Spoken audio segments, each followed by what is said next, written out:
Bonjour à tous et c'est parti pour cette deuxième vidéo sur les jardins au mois de février. Allez, bonne lecture.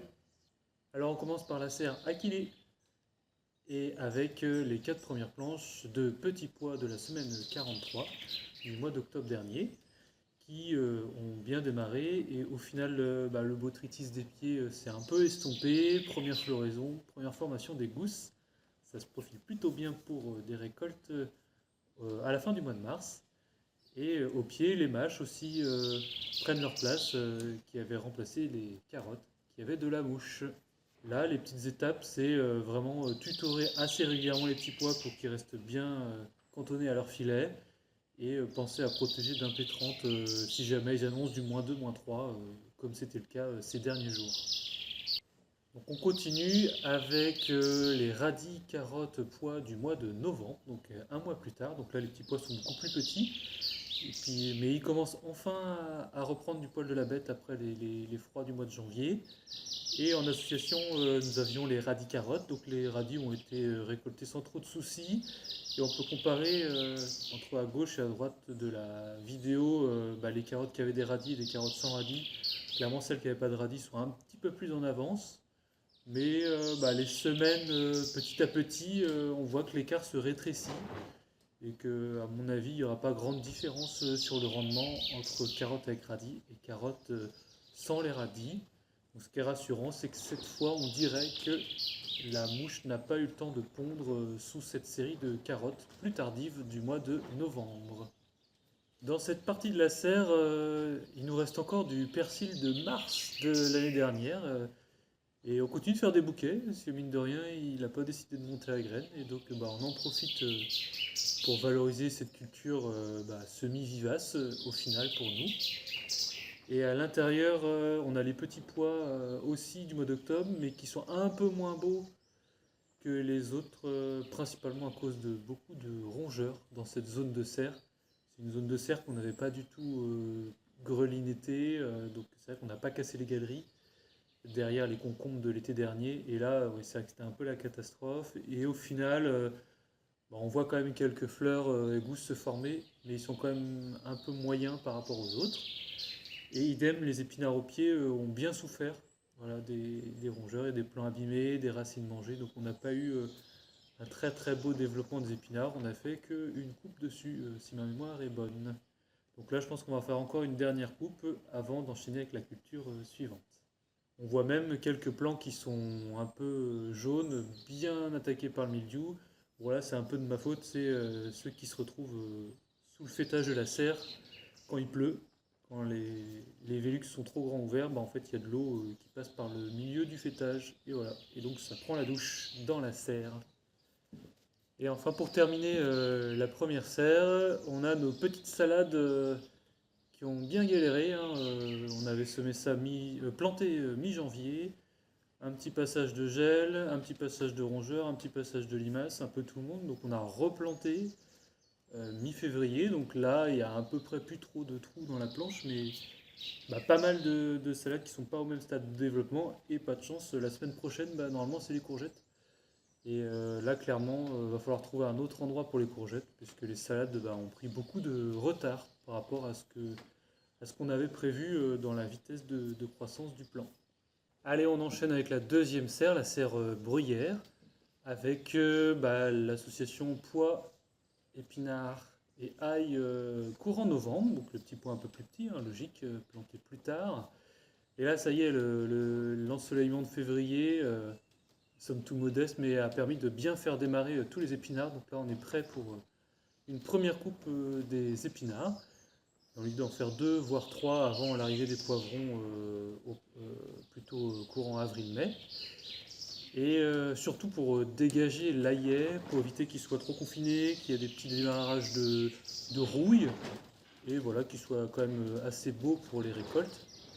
Et ensuite, côté petits pois, vous pouvez voir que globalement, le botrytis que je vous avais montré le mois dernier est resté bien présent. Et peu beaucoup de plants ont réussi à passer le stade de la plantation. Donc là, clairement, sur cette petite zone-là, sur les 3 lignes, on va avoir un rendement très moyen sur les petits pois. Mais bon, on va se rattraper sur l'aillet et les épinards. On enchaîne à côté avec les petits pois salades. Donc la dernière fois, on voyait qu'elles étaient plutôt mal en point les salades, avec pas mal de moisissures liées au froid de janvier. Et ça y est, là, les jours s'allongent, il y a de temps en temps un peu plus de soleil, donc le champignon s'est calmé. Et donc on est presque parti pour récolter quand même nos salades. Et par contre, bah, le petit pois, à l'image des épinards tout à l'heure, lui, il a eu du mal à reprendre, mais il y a quand même quelques plants qui arrivent. Et juste à côté, on a enchaîné avec d'autres salades, cette fois sur le géochanvre. Et on a dû la replanter, puisqu'en fait, quelques jours après plantation, les oiseaux avaient globalement sorti toutes les salades pour manger les petites feuilles vertes. Et donc cette fois, on a replanté, mis un filet. Donc c'est pas souvent qu'on met un filet sur les salades au début, mais voilà, il y a beaucoup d'oiseaux dans la serre. Je pense que vous l'entendez un petit peu dans la vidéo. Et là, on a enlevé les filets. Je pense que les plants sont à peu près ancrés pour les salades. Et pour l'instant, on n'a pas du tout de champignons ni de moisissures, donc ça part plutôt bien. Donc par ici, on a l'épinard d'octobre mélangé à de l'aillet de novembre.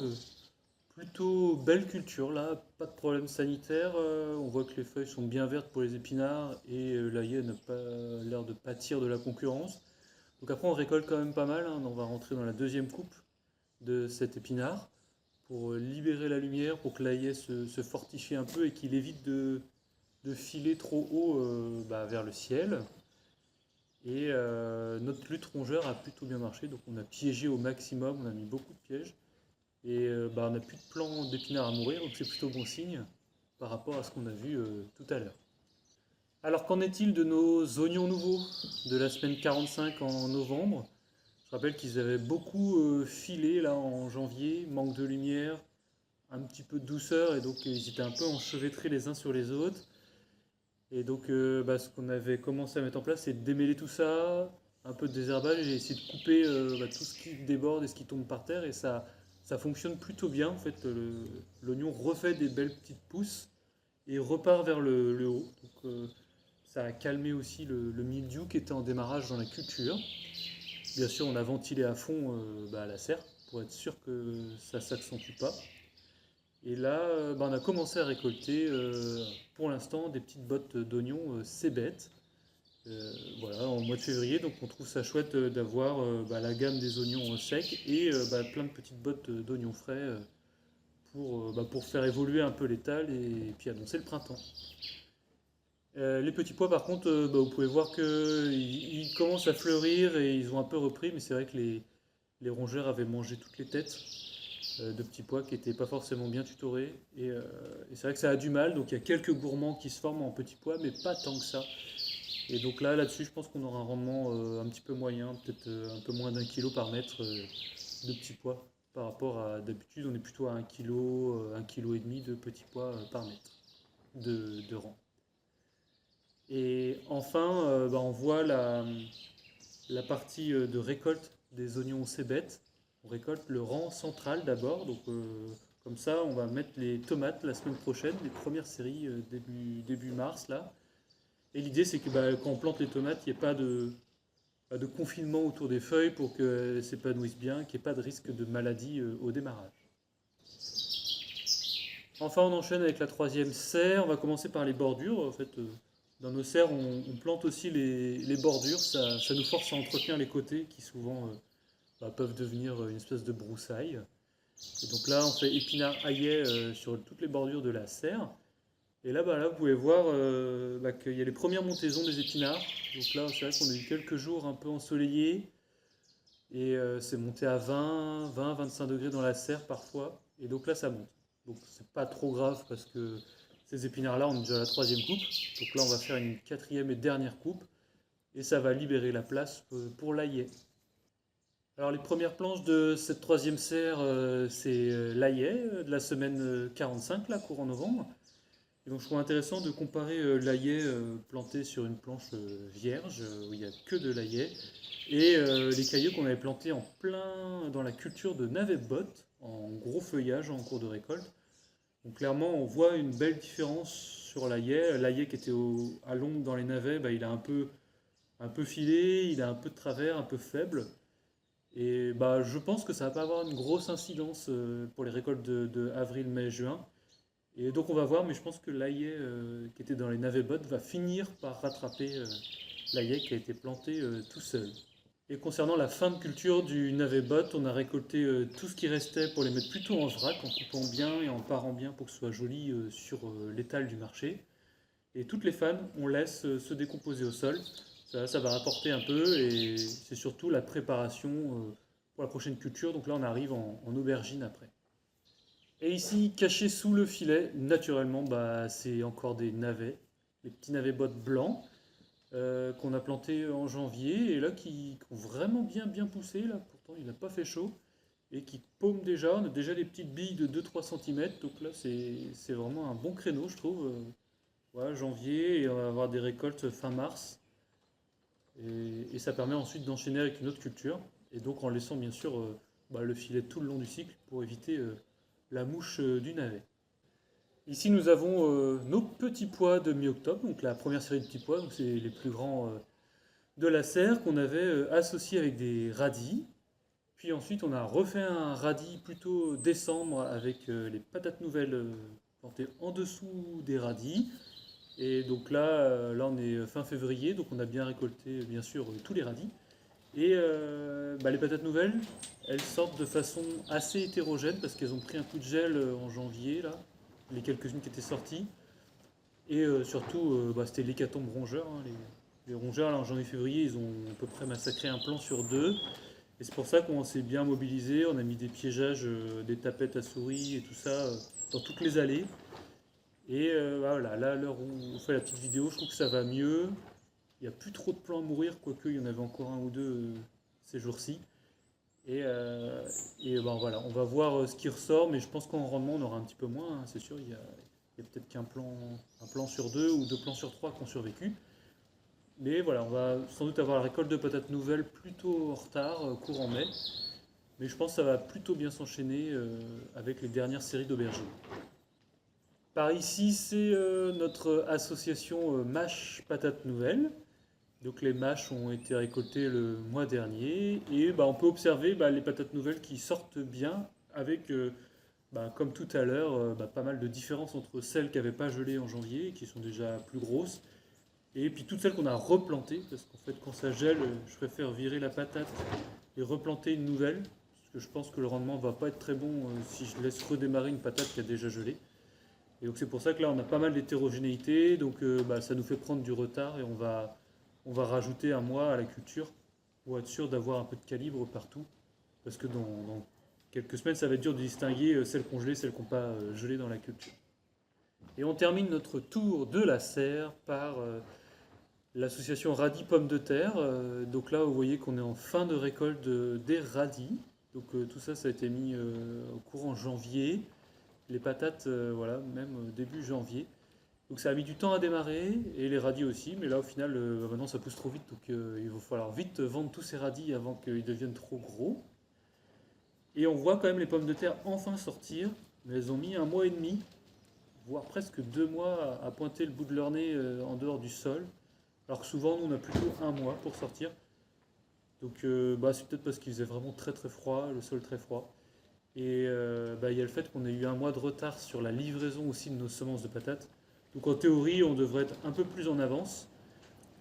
Et bah là, ça nous questionne un petit peu parce que dans les rangs du milieu, on a déjà commencé à semer les concombres et les haricots arabes qui vont arriver.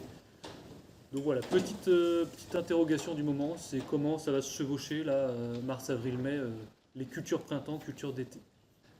Alors on en a fini pour la serre, c'est parti pour aller se promener plutôt dans le plein champ en extérieur. Et on va voir bah, que oui, en février, c'est vraiment parti. Globalement, en février, on plante quasiment 1 m² sur 2 dehors. Et c'est plutôt le mois de mars-avril où on finit de tout planter. Et après, il restera bien sûr le carré de courges et de poireaux un peu plus tard. Et donc là, on commence par le jardin Nigel.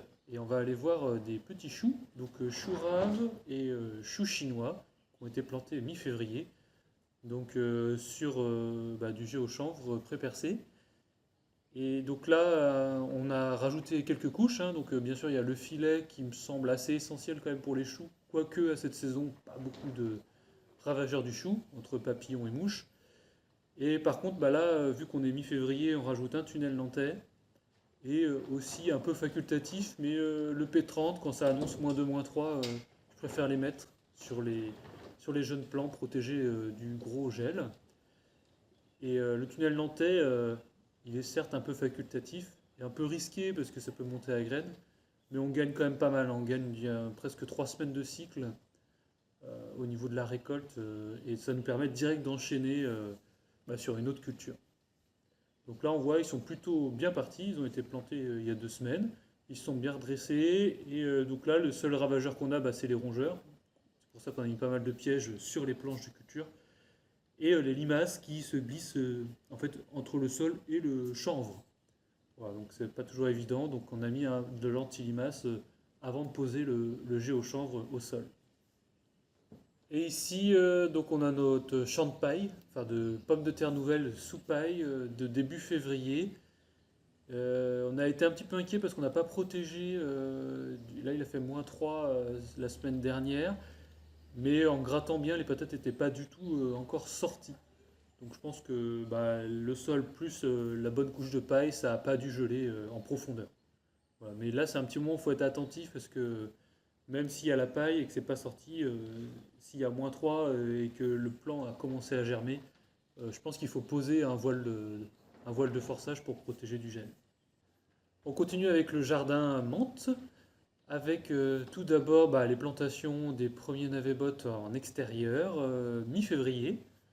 Donc c'est assez tôt, mais bon, c'est vrai que le navet, ça reste un chou plutôt résistant. Et donc là, on plante tous les 15 cm, on met 2-3 plants par motte. Et là, pose du filet intégral dès le début de la culture pour être sûr qu'il n'y ait pas des mouches à aller pondre là-dedans. Et éventuellement, on pose un P30 quand il y a du gel d'annoncer. Parce que c'est vrai que quand les plants sont tout petits, tout jeunes, c'est vrai ils peuvent s'abîmer quand même s'il y a un gel assez fort qui arrive. Ensuite, on a les mâches du mois de décembre qui, bon an mal an, ont traversé les différents coups de froid et de tempête, principalement grâce au tunnel nantais. Elles ne sont pas du tout abîmées ni moisies, mais par contre, là, le petit coup de soleil, il suffit de zapper 2-3 fois le tunnel nantais et ça monte à 20-25. Et donc là, ça monte à graines. Et on voit pas encore tout à fait, mais bon, ceux qui ont l'œil, vous voyez que les mâches commencent à avoir la forme de je monte à graines. Et là, en une semaine ou deux maximum, il faut que tout soit récolté et vendu. Parce qu'après, la feuille durcit et c'est quand même vraiment moins bon. Et voilà, donc là, c'est le petit coup de boost pour récolter tout ça. Et voici maintenant la cabane à petits pois. Petite marque de fabrique de chez nous, c'est que c'est vrai qu'on commence les petits pois en plein champ très tôt. Donc là, on les a mis quand même mi-février, les premiers petits pois. Et on a toute une panoplie de ravageurs par chez nous. Et le principal ravageur, c'est le pigeon. Et en fait, pour se protéger du pigeon, on met sous filet nos petits pois. Et donc, c'est pas évident à faire quelque chose d'un peu ergonomique pour entretenir les cultures qui tiennent à 80-90 km/h de vent, parce que chez nous, ça souffle pas mal. Et donc, c'est pour ça qu'on procède avec du tutorage avec des fers à béton, avec sur chaque fer à béton des petits plots, peut-être vous connaissez pour la sécurité dans les chantiers de bâtiments et travaux publics, des petits plots rouges là. Et hop, comme ça on peut poser un filet assez large dessus. Et ça permet d'aller dessous et puis de faire les petits entretiens, les plantations qui vont arriver en association, donc c'est assez facile. Et après on pose en plus un voile de forçage s'ils annoncent -1, -2. Parce que voilà, un petit pois ça résiste hein, quand même, c'est assez résistant au gel, mais -2, -3, au stade vraiment tout petit comme ça peut beaucoup souffrir. Et je rappelle que sur le côté rongeur à la limace, on fait tous nos plants, tous nos petits pois en pépinière et on replante à peine germé une semaine après. Et là, ça nous assure plus de succès sur la culture. Je me permets un petit retour sur notre test d'épinards de semaine 37, la mi-septembre, en association avec les fèves qu'on avait vues la dernière fois. Donc les fèves, ça n'avait pas marché, hein, elles étaient moisies, elles avaient pris la tempête. Et en fait, les épinards avaient été un peu écrasés par les fèves, mais on avait quand même coupé toutes les fèves, mis un tunnel nantais, et au final, ça a super bien repris. Et les épinards ont énormément rattrapé. On a déjà fait une première coupe, puis une deuxième coupe là, il y a 2 jours. Donc, Et on voit que je pense qu'il y aura encore potentiellement une troisième coupe là avant la culture suivante. Donc juste petit témoignage que c'est vrai que si on prend soin des légumes, ils peuvent rattraper, notamment l'épinard quand même qui est assez résistant au froid. Notre dernière planche du jardin menthe, ce sont les betteraves bottes. Ça y est, on commence aussi mi-février en betterave bottes. Toujours sous le géochanvre. La petite attention, c'est que quand on fait les semis de betteraves, c'est des glomérules, donc c'est des groupes de graines. Et en fait, souvent, on a trop de plants de betteraves par motte. Et donc, nous, on les coupe pour garder vraiment 3 plants, 3, 4, parce que sinon, les betteraves sont trop petites à la formation. Et, euh, et ça permet d'avoir quand même un calibre correct. Et on ne met pas du tout d'amendement spécifique sur les betteraves, un peu comme les navets, pour être sûr qu'ils ne fassent pas trop de feuilles. Et qu'on ait plutôt des belles betteraves, mais avec des petites feuilles, parce que je me rends compte que sur les marchés, les gens n'aiment pas forcément avoir des bottes avec des feuilles qui font 50 cm et la petite betterave dans le bout. Ils préfèrent quelque chose de plus équilibré.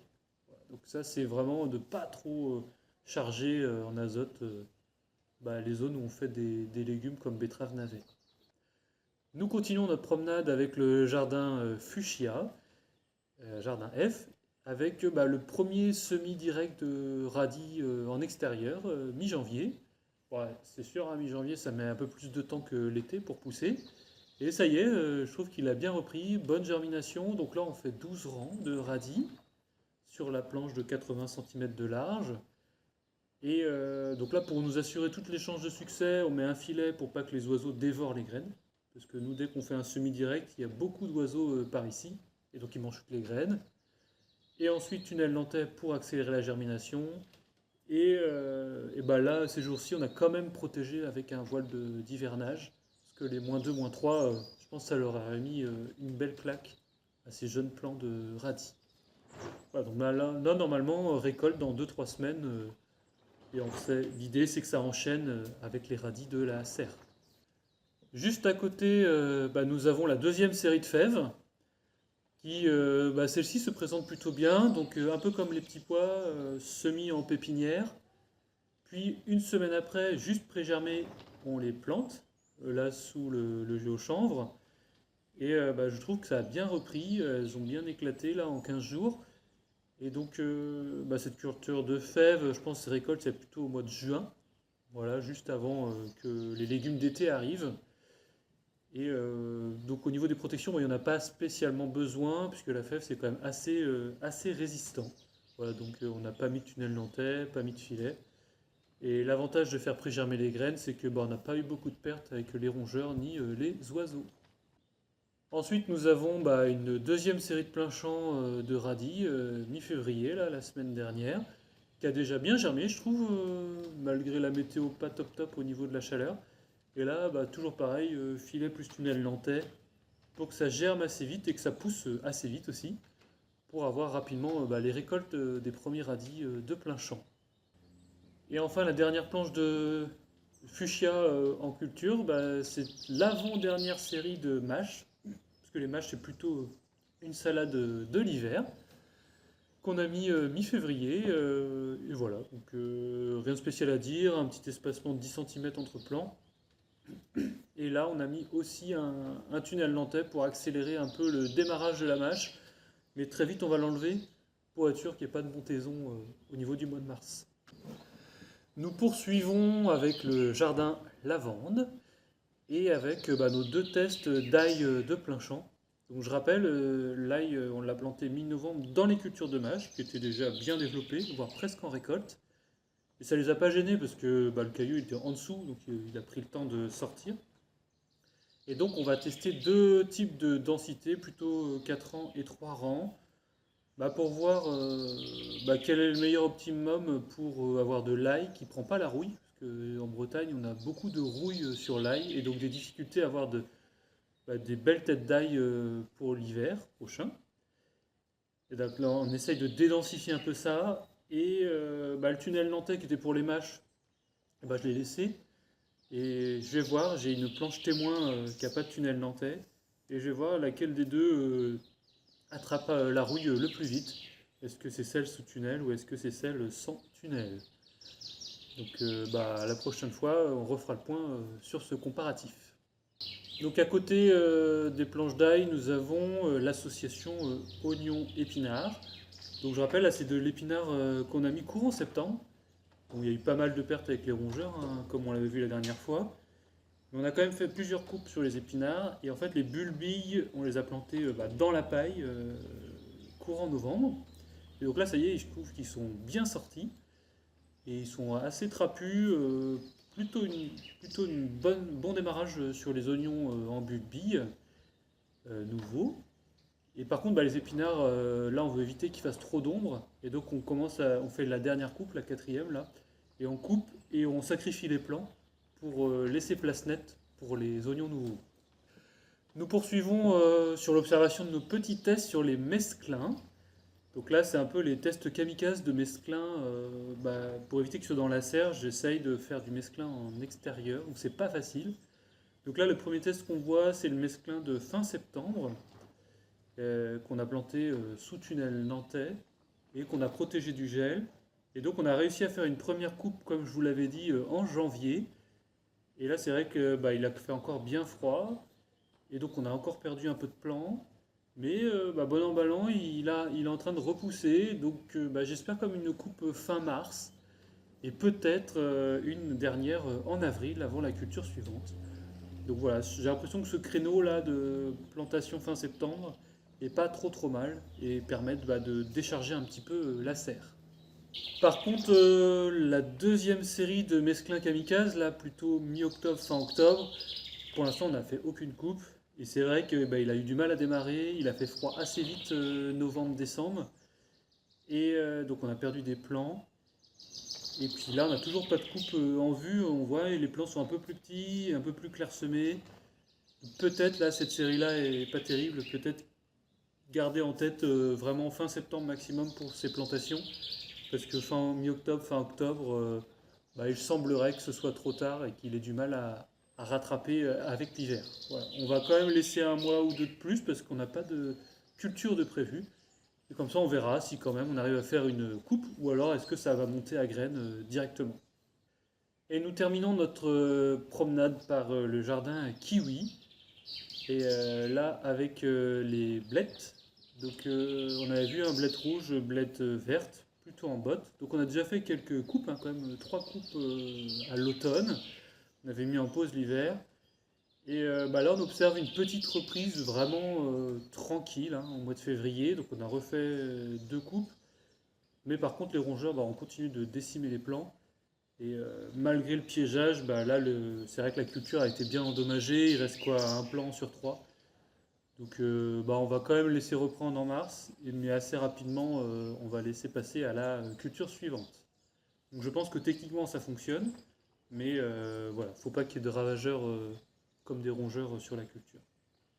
Un petit point étape sur l'oignon botte de mi-novembre qui a été planté en même temps que celui de la serre mais dehors. Il est vraiment super beau, encore plus beau que celui de la serre, plus trapu avec les tiges plus grosses et pas du tout de maladie dessus. Donc voilà, je trouve que c'est intéressant comme retour d'expérience, ça libère pas mal de place sous serre.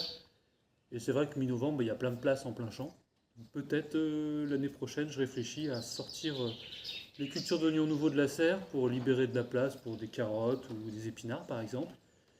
Et conserver l'oignon nouveau plutôt en plein champ. Donc on a déjà démarré les cébettes dès le mois de février. Donc c'est l'aspect bulbille aussi qui aide, ça démarre assez vite par rapport à des plants issus de graines. Voilà, donc un petit désherbage avant que ça s'enherbe trop. Et je pense que cette culture va avoir un très bon rendement. Allez, on rigole un peu avec un dernier point sur la culture complètement ratée de poires aux bottes. Malheureusement, on a encore attendu, mais ça prend pas. On voit que la plupart des plants sont morts. Et les quelques plants qui auraient survécu aux grosses intempéries, je rappelle, les plants étaient très chétifs quand on les a mis. Ils n'ont pas grossi. Là, je pense que ça va pas y aller avant la culture suivante. Donc là, on va abandonner ces 2 planches pour mettre autre chose. Je suis pas trop inquiet à cette saison, on va trouver quoi mettre.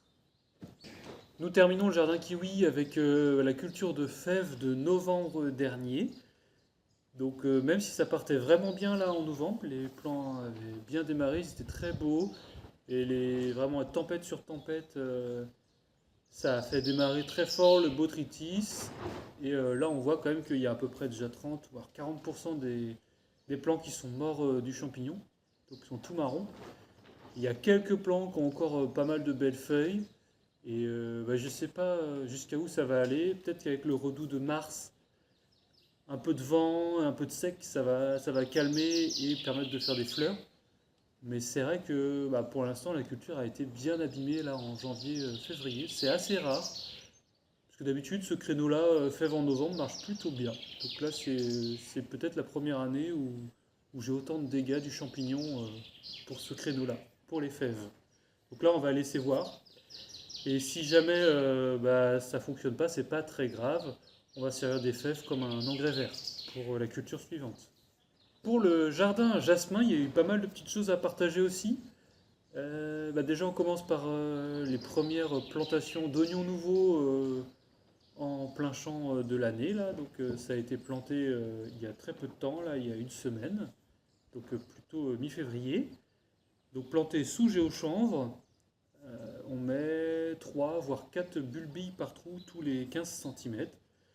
Donc j'ai un peu stressé parce que je ne savais pas trop si le -2, -3 allait les abîmer ou pas, comme ils sont tout petits et tout en démarrage, mais j'ai l'impression que les petites tiges vertes ont résisté au gel. Voilà, donc c'est un peu rassurant parce qu'on n'avait pas du tout protégé du froid cette culture.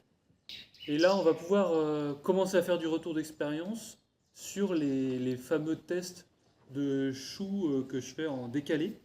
Donc là, c'est le chou rouge en tête noire, la variété tête noire 3, un cycle assez court. Donc je rappelle qu'on les a plantés assez tard, hein, c'était du chou rouge de mi-septembre, alors que normalement c'est prévu juin-juillet pour la plantation. Et il a végété tout l'hiver, il s'est fait abîmer, il y a eu un peu de moisissure, et puis c'était l'association avec les mottes d'herbe, on n'avait pas du tout désherbé la culture. Et là, il commence à paumer enfin, là, février, et on va avoir les premières récoltes en mars, je suis presque sûr. On a quand même des choux qui ont déjà bien paumé. Et donc, je trouve que c'est hyper encourageant, parce que voilà, mi-septembre, il y a pas mal de zones qui se libèrent, notamment en potimarron. Et ça permet d'envisager une culture assez massive de choux pour février-mars, là où on n'a pas grand-chose à vendre en maraîchage. À côté des choux rouges, on a nos fameux brocolis violets du Cap, là, qui ont été plantés encore plus tard, fin septembre, début octobre.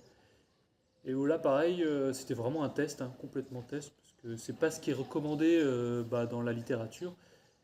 Et au final, c'est magnifique, hein. Là, on a explosion des récoltes de brocolis violets, même un peu trop maintenant, parce que c'est vrai qu'ils arrivent plutôt concentrés ensemble. Ils sont très très beaux, super calibre.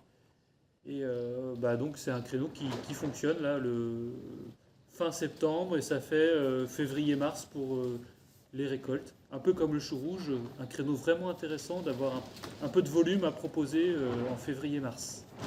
On poursuit avec le premier semis direct de carottes pour mi-février en plein champ. Donc c'est vrai que tous nos semis de carottes, on les associe avec des radis, parce qu'on n'a jamais trop de radis. Et donc semis de radis carottes, 6 rangs de radis, 6 rangs de carottes, mi-février. Et donc là, c'est un petit peu délicat au niveau du climat, il fait super froid. Et il y a pas mal d'aléas climatiques, des tempêtes et tout. Donc on protège énormément ces premiers semis directs. Le filet pour les oiseaux, le tunnel nantais, le voile de forçage s'il va faire -1, -2, -3. Et là, on est très content, ça a bien germé, on voit bien les 6 rangs. Et ça y est, les carottes aussi elles commencent à pointer, on commence à les voir un petit peu à l'image. Et donc là, je vais voir quand même tous les 3 4 jours pour m'assurer qu'il n'y a pas les limaces qui bouffent les carottes dès qu'elles sortent. Pour l'instant, ça va. Et c'est surtout qu'il faut penser à arroser presque une fois par semaine, parce que c'est vrai que le tunnel nantais, ça a quand même tendance à sécher le milieu de la planche. Les bords, ça va avec la pluie, mais le milieu a tendance à sécher. Donc une petite aspersion d'1 heure toutes les semaines, je pense que c'est pas mal. Et nous terminons notre balade avec l'observation de notre thèse de radis carottes, mais du mois de octobre de l'année dernière. L'idée c'était de voir est-ce qu'on peut faire du radis carotte en dehors de la serre. Donc radis, pas de problème, hein, ça s'est bien passé. Et on continue d'observer l'évolution de la carotte. Donc elle a pris le gros coup de gel, elle a pris pas mal de tempêtes dans la figure. On l'a protégée beaucoup trop tard au tunnel nantais, là, à Noël. Et on l'a pas désherbée, ou très peu. Mais au final, on voit qu'il y a du calibre qui arrive. Les fans sont pas trop mal, un peu petites, mais elles sont pas moisies. Il n'y a pas de maladie dessus. Et je reste attentif. On continue le test. Ce sera peut-être pas parfait, mais peut-être récolte fin mars. Et je trouve qu'une récolte fin mars de carottes nouvelles, écoute, c'est vraiment une culture à haute valeur ajoutée et qui peut présenter sur l'étal. Et donc ça fait un bon enchaînement avec les carottes de la serre d'avril-mai. Et voilà, on arrive au bout de cette vidéo du mois de février dans les jardins. J'espère que ça vous intéresse. Ça fait un peu catalogue, mais je pense que c'est intéressant de voir comment évolue chaque planche, les difficultés qu'on peut rencontrer, les successions de cultures. Et n'hésitez pas à poser vos questions si vous en avez, à vous abonner si vous aimez bien, et puis à partager au max. Moi, le but, c'est que les gens puissent s'inspirer de ce qu'on fait ici, parce que je trouve ça très chouette. Et, euh, et voilà. Allez, à plus!